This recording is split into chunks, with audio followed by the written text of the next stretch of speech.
question palestinienne, un des délégués palestiniens qui, dans les années 80, donc bien avant les négociations de paix, avait participé à ce qu'on avait appelé à l'époque les rencontres secrètes qui se tenaient dans plusieurs capitales européennes, notamment beaucoup dans les Pays-Bas, avec donc des délégués israéliens. À l'époque, comme vous le savez peut-être, une loi israélienne punissait de châtiment pénal quiconque engageait un discours ou une relation avec nous sous l'intitulé Contact avec intelligence avec l'ennemi, donc une sorte d'accusation d'espionnage. Néanmoins, il y a eu énormément de contacts à cette époque. Les distances étaient grandes dans les positions, mais il y avait déjà quelque chose de nouveau qui s'amorçait. À la fin des années 80, et ça c'est un épisode très très peu connu, bien avant que n'éclate la guerre, l'occupation de l'Irak, pardon, du Koweït par l'Irak, et ensuite la guerre en Irak, la première guerre du Golfe, la révolte des pierres, l'intifada, avait commencé en Palestine, et avec deux autres amis, nous avions été à Tunis voir la direction en disant voilà, ce mouvement, la révolte des pierres, comme on l'avait appelé, va forcément emmener la négociation. On va arriver à un moment inéluctable, on va commencer à parler. Donc il faudrait à ce moment que nous soyons prêts à entrer dans le dialogue diplomatique. Et j'ai été donc chargé en 89, de façon discrète, pas secrète, de préparer les dossiers de la négociation future. Donc c'est comme ça que j'ai commencé. Je n'étais pas fonctionnaire de l'OLP, j'enseignais à l'époque à l'université.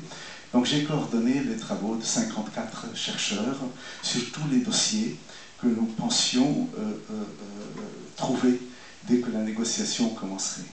Arrive la première guerre du Golfe et on a le sentiment que tout s'effondre, plus rien ne va être possible. Et là, l'histoire, comme toujours par une ruse dont elle a le secret, fait que la première guerre du Golfe déclenche en fait le processus diplomatique, à un moment où plus personne n'y croyait. Donc nous nous sommes trouvés engagés, j'ai fait Madrid, ensuite Washington, et puis j'ai été désigné comme responsable. La question vraiment la plus difficile, qui est celle de la question du retour, celle des réfugiés palestiniens. Je vous fais tout ce préambule pour vous dire que l'engagement pour la paix, ensuite la pratique de la négociation, m'a fait petit à petit préciser une chose que je ressentais de façon un peu intuitive au départ, et qui s'est précisée petit à petit. Et j'avais devant moi un exemple qui était l'exemple égyptien, qui me semblait être une paix, mais comme on l'a dit plus tard, une paix froide, tout comme on parlait de la guerre froide. Il y avait une paix, mais elle est froide. Et donc petit à petit, dans le contact, dans les contradictions aussi, j'ai commencé à voir ce point, et c'est de cela que je voudrais vous parler, qui est que une fois que la paix est faite, vous pouvez avoir une situation de non-belligérance. C'est-à-dire à un moment donné, les canons, il n'y a plus de morts, il n'y a plus de bombardements. Il y a une situation paisible, une situation de non-guerre. Mais ça n'est pas encore la paix. Parce que cette paix et cette étape peut être très importante, cette étape de l'arrêt des hostilités peut être une étape, un passage obligé, si vous voulez. Mais il y a un moment où vous vous rendez compte que la paix véritable, c'est la réconciliation. Ce n'est pas seulement les traités entre les États. Et j'ai commencé beaucoup à travailler dans cette optique, la réconciliation.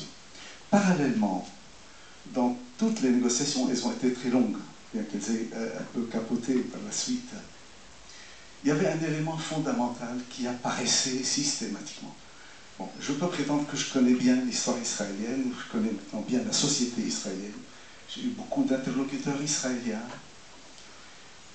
et je laisse de côté tout ce qu'on a appelé le commerce de la peur ou les alibis de la peur, mais il est certain qu'il y a un noyau dur dans la position israélienne qui est cette peur qui ressurgit systématiquement dès qu'on aborde certains continents.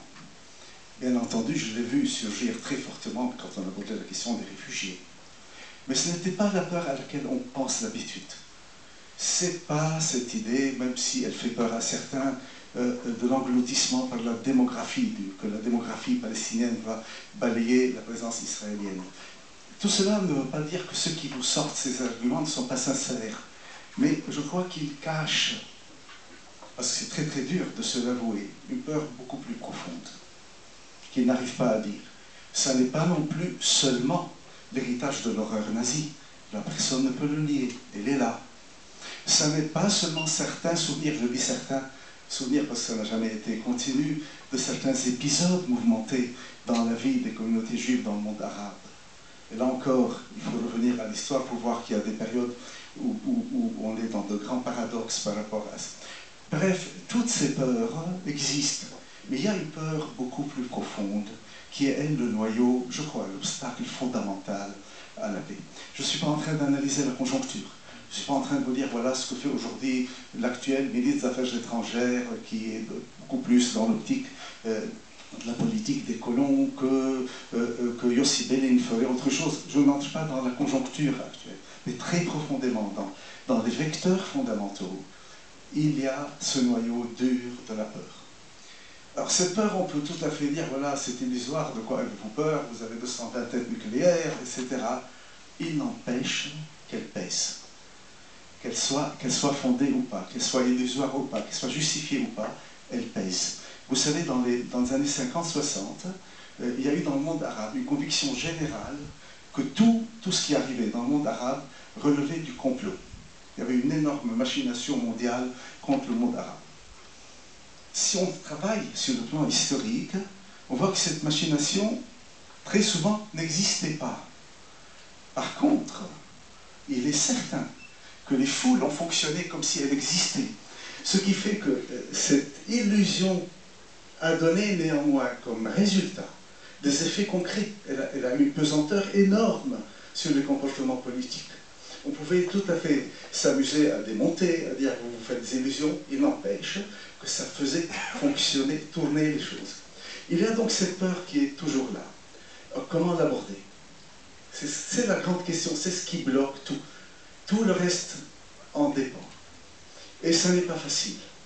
Ça n'est pas facile parce que les Israéliens pensent très profondément qu'à la seconde où ils commenceront à céder sur certaines choses, ils auront accepté leur future disparition. Donc c'est une peur pour l'existence. Elle est alimentée par des dizaines d'éléments, mais elle est là, elle est réelle, et on ne peut pas négocier sans en tenir compte. Alors comment faire? Les Palestiniens peuvent-ils résoudre ces peurs? Non, nous ne faisons aucune illusion. La tâche est terrible, très difficile. En plus, elle relève de panique intime, très souvent. Je ne suis plus dans la politique. Mais qu'est-ce qu'on peut faire pour précisément aller dans le dépassement de ces sentiments? Je pense qu'il faut fondamentalement inverser les ordres de séquence. Et là vient un peu notre tout petit projet, très très humble, très modeste. À savoir, nous ne pouvons pas nous attaquer aux racines de ce sentiment. Il est là. Que certains en jouent, que d'autres soient sincères, très bien, mais il est là. À partir de ce constat, que peut-on faire, non pas pour rectifier ce qui est déjà arrivé, qui peut changer ce qui a déjà eu lieu, comment faire pour que l'avenir devienne une preuve que les choses peuvent se passer de la façon que l'on souhaite? Comment peut-on inverser l'ordre de séquence? Si vous regardez bien, tout le débat jusqu'à présent est un débat de remontée vers les origines, un débat de discussion sur les sources. Qui a commencé? Qu'est-ce qui s'est passé? L'histoire est fondamentale, et moi je ne suis pas du tout en train de dire qu'il faut faire l'impasse sur l'histoire. Mais nous ne pouvons plus modifier ce qui a eu lieu. Ce qui a eu lieu a eu lieu. Il faudra vivre avec, c'est comme ça. Mais par contre, nous pouvons faire l'avenir. Pour faire l'avenir, il faut commencer à inverser l'ordre de séquence. Dire qu'on commence par l'après, arrêter d'être tout le temps dans l'avant. Il faut commencer par l'après pour être dans le présent. Et c'est fondamental. Notre projet, précisément, c'est cela. Par-delà son champ précis, c'est le domaine de la musique, l'enseignement aux enfants, le fait que c'est très très important pour ces gosses démunis, de part et d'autre, d'avoir les moyens d'accéder à autre chose, c'est-à-dire d'avoir une sorte de perspective. La musique ne va pas résoudre tous leurs problèmes quotidiens, mais elle donne un horizon, elle va donner un horizon d'autre chose. Qu'est-ce qu'on peut faire? Oui, bien, il faut multiplier, je crois. Et ce que nous faisons est une toute petite chose. Il faut multiplier les preuves concrètes qu'une vie normale, un bon voisinage sont possibles. C'est la seule façon d'avancer. Et c'est la seule façon, avec cette initiative, ou des dizaines d'autres, de commencer à préparer le terrain pour ce qui serait la seule et véritable, la réconciliation. Non pas simplement que les frontières soient calmes, c'est fondamental que les frontières soient calmes, mais qu'il y ait quelque part la réconciliation des cœurs. Et à ce moment, la paix n'est plus à traiter entre les États. La paix devient un état de civilisation. Elle devient un état éthique. Et la plupart des paix que nous connaissons ne sont que des paix entre les États. C'est pour ça qu'elles donnent lieu à des paix froides.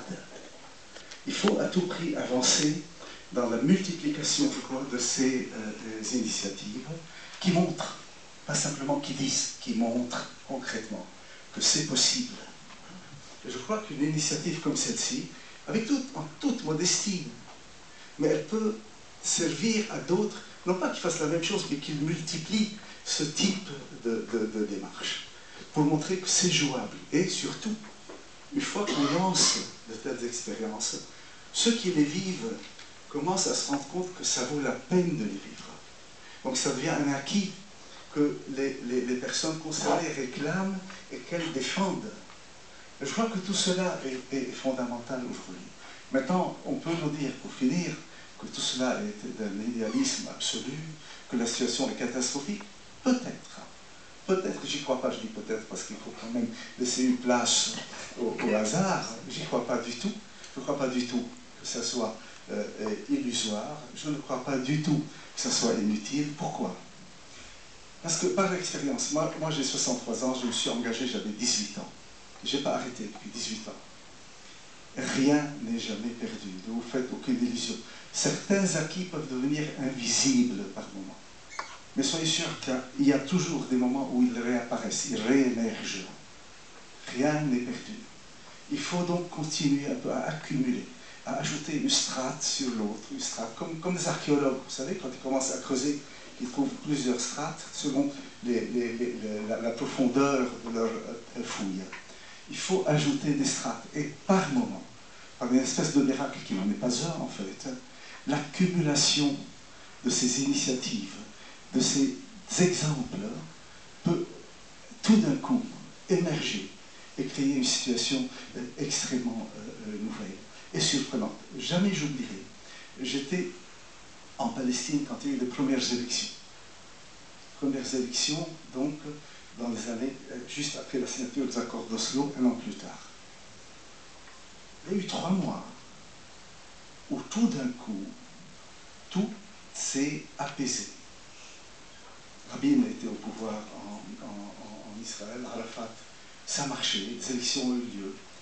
Et moi, je circulais partout, pas simplement dans les territoires palestiniens. Tout d'un coup, mais j'ai vu concrètement comment, mais en 24 heures, hein, alors, pour tous les gens qui vous disent qu'il faudra des années pour que c'est pas vrai. Il y a quelque chose à basculer. Parce que tout d'un coup, les gens touchaient du doigt, pas simplement théoriser ou se faisaient expliquer, touchaient du doigt que c'était possible. Et soudain, cette chose très compliquée a été vécue comme une chose très simple. C'est cela la force des choses quand elles deviennent évidentes. Je crois qu'il faut qu'aujourd'hui, surtout parce que la situation est bloquée, et surtout parce qu'il y a un très grand péril aujourd'hui sur les négociations, il faut plus que jamais aller dans ce sens, c'est en tout cas ma conviction. Et voilà, je vais m'arrêter là, et si vous voulez, on peut discuter après. Merci.